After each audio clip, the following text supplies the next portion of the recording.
Hi, and welcome to Council Conversations. I am Councilwoman April Hepperly, and I am joined today by Sherry Gifford of High Country Early Intervention.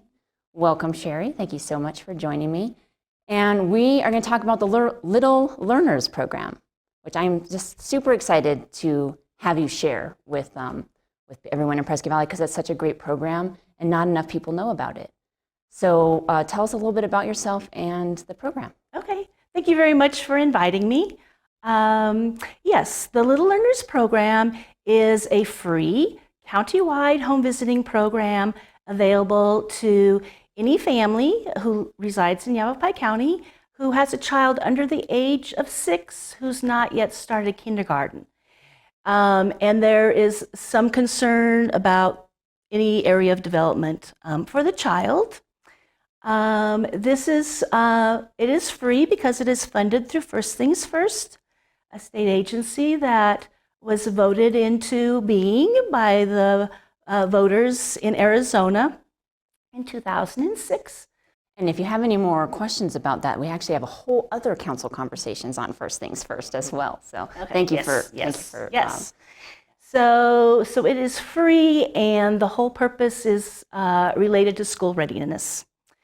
Now, the idea behind Little Learners is that there are programs out there that are federally mandated for kids with severe learning difficulties, and that would, for kids under the age of 3, that's the Arizona Early Intervention Program, and then for those children who are 3 and haven't yet started school, there's Child Find through every school district in our county.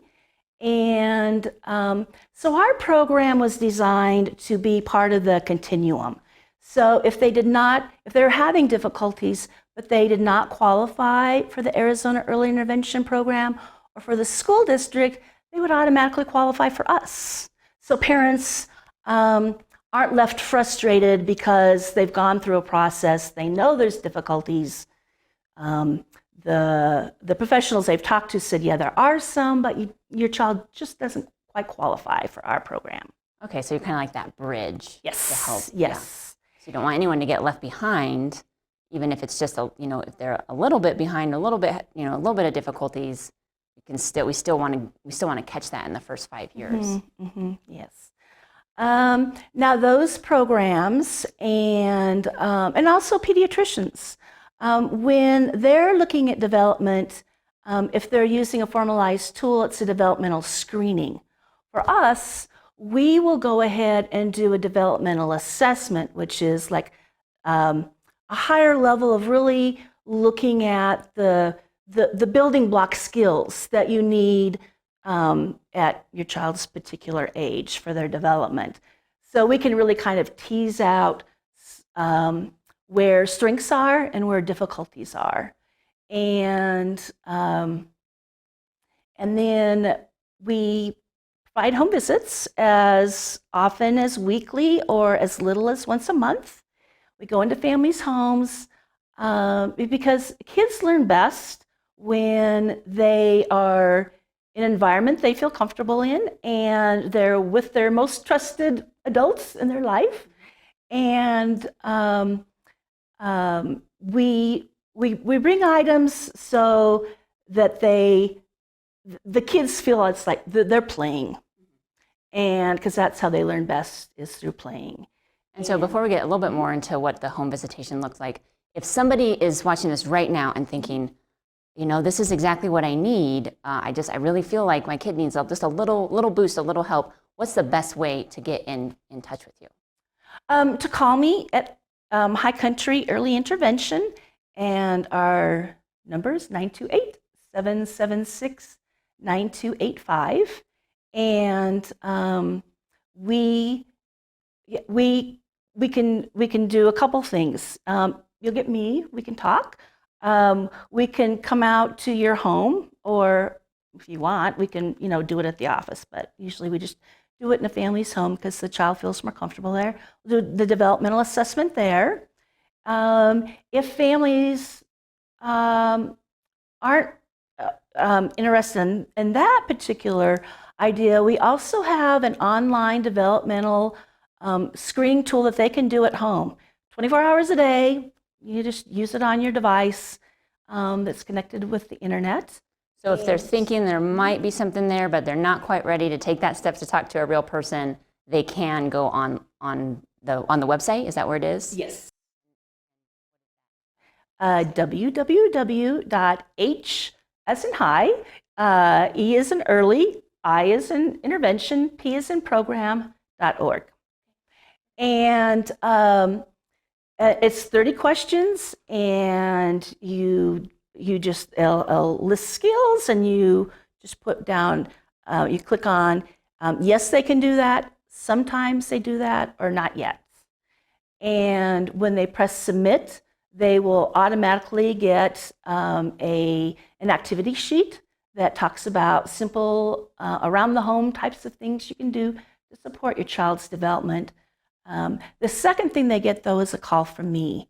And I can let them know what their child's results are and how they kind of compare to kids their age.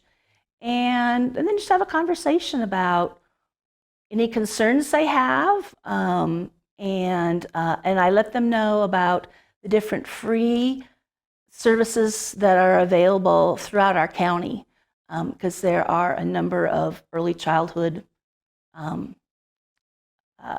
programs or just opportunities to help support their child's development. Okay, great. So there's no charge for any of this. So even if they were to schedule a screening and it turns out that, no, actually your kid's doing great, just keep up the good work, there's still no charge. You're happy to do that.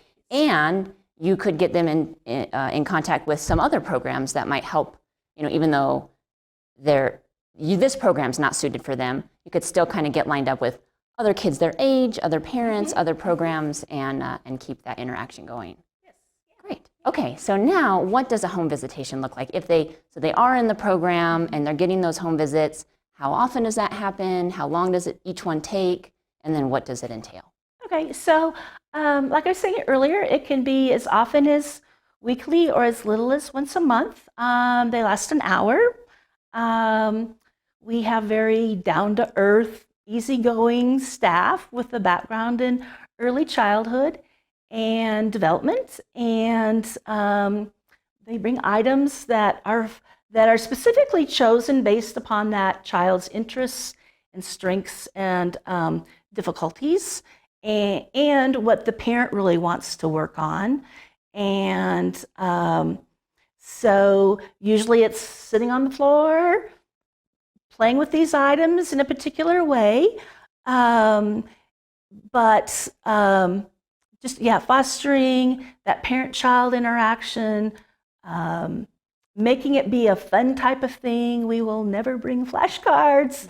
And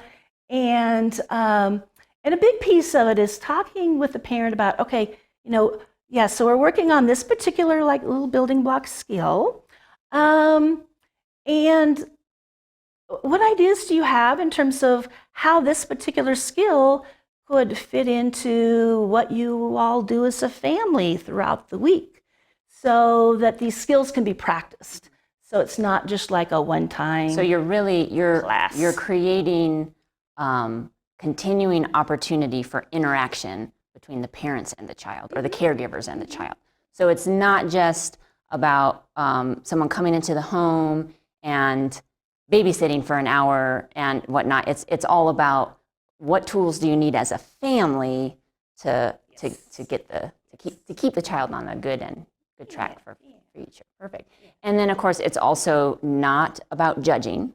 There's no it's not any particular person's fault if their kid is having any developmental delays, or it's just it's hard. Nobody gives you a new parent toolbox when you bring the baby home from the hospital. So it's just all about, these are the challenges that you're facing, and these are the tools that we have to help you with it. Right. And every child is different, and every child learns differently, and every child has a different temperament, and everyone does the best they can do. But we can bring information about things that have helped other parents, and then obviously what experts recommend. but it's got to be relevant to that family and their culture and what feels comfortable. And so that's how we do it. Now, we've talked about home visits, but something that is unique about Little Learners is that we can also provide this service to whoever is providing childcare for that child. So for working families, we can go to the babysitter's home, to the in-home nanny, to the child care center. So that's, especially at child care centers, that's been really helpful to a lot of families because they don't necessarily do things the same way that the family does. And so we do a lot of bridging between the family and the center. And the child care centers, they really appreciate having that outside expertise coming in and looking at things from a different perspective, and plus trying to figure out, okay, so this is a child's needs. How can you help support those needs when you've got 20 other kids that are right there too? So, and then how long is it? Once a family joins the program, is it kind of usually they're there until the child turns 6 or goes to kindergarten, or how does that? It's usually when they meet whatever skills the parent has wanted them to meet. And so it does tend to be a shorter term program.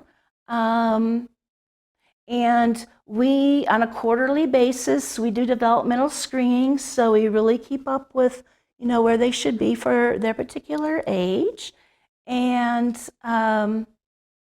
as they get older, different needs may come up. But it's family driven, and the family comes up with the goals of the things that they want to work on. And then there's also, let's have a couple minutes left. Play groups, right, for anyone who's in the programs. And what does that look like? So twice a month we have play groups where it's like a structured preschool day for an hour and a half, and so it's great that the kids have an opportunity to interact with other kids that are around their age, and probably experience things in a different way. Certainly it's different than in home visits because there's a variety of kids, it's very structured. And then it's wonderful for the parents because they get to be around other parents who are also having the same feelings that they do in terms of, my kid's not where I had hoped that they would be, and just to have that emotional support. And parents are very supportive of each other. Yeah, that's what I was just thinking before you mentioned that it's really nice because you don't have to, because there's a lot of pressure to be a perfect parent and to not admit to any other parents if your kid is struggling or whatever the case may be. And so in a situation like that, it's already out on the table. We're all here for a reason. It might be a little bit different, but we all recognized the need and then went out and got the help and got the tools, and now look at us. Yeah, and the parents don't come to brag about their kids, and they all know that, yeah, with parenting their children with difficulties, that it can be you celebrate the small victories, and so you talk about that stuff, and everyone celebrates with you, and it's really easy. And I mean, the kids make so much progress in those play groups. It's very evident to see. So that's really exciting for families. And those play groups are twice a month, you said, and that's year round. Yes. So where are some of the places that you meet? Or do you? Is it traveling, or is it kind of just in the office, or how does? We do it in our office. Oh. Yeah. We have tried doing it in the parks, but we have a bunch of 2-year-olds. That's true. You got to keep them kids. contained. It can be difficult. So I do want to mention too, something that's unique about our program is High Country Early Intervention also provides pediatric speech therapy, occupational therapy, physical therapy, and we work really closely with our therapists. And so, yeah, sometimes those therapists will come to our play groups, And we consult with them on a monthly basis formally, and then always catching them in the hallway and talking about if we see something that's different than what we normally see with kids who are struggling some, then they consult with us, and so we've got that extra professional support. Perfect. Well, thank you so much for joining me today. And let's get your phone number one more time. It's gonna be up on the screen. I always like to do this because Mark has always got my back. But go ahead and give that phone number. So High Country Early Intervention. Our office is in Prescott, and the number 928-776-9285. Thank you, and thank you for joining us for Council Conversations.